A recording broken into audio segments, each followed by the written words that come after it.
Samarqandda fuqaro 4 kishi tomonidan ayovsiz kaltaklandi. Bu esa ijtimoiy tarmoqlarda keng tarqaldi. Ma'lum bo'lishicha, holat 29-mart kuni tongi soat 7lar atrofida Samarqand shahrida joylashgan kafelardan birida sodir bo'lgan. 35 yoshli yigit o'zining 36 va 34 yoshli ikki tanishi bilan nonushta qilayotgan ikki erkakni urib, ularga tan jarohati yetkazgan. Soat 7 yaqin edi, bizlar nonushta qilishga borgandik.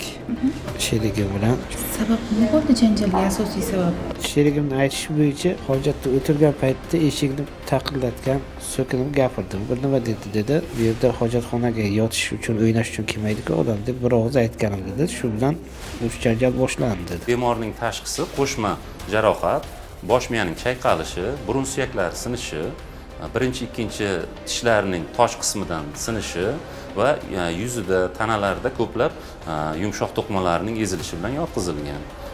Kelganda bemorning ahvoli o'rtacha og'irlikda bo'lgan. Muolajalardan keyin bemorda hozir dinamikada ijobiy o'zgarishlar bilan bemorning ahvoli yaxshi tomonga o'zgarib boryapti. Holatga Samarqand viloyat ichki ishlar boshqarmasi axborot xizmati rahbari rasmiy izoh berdi.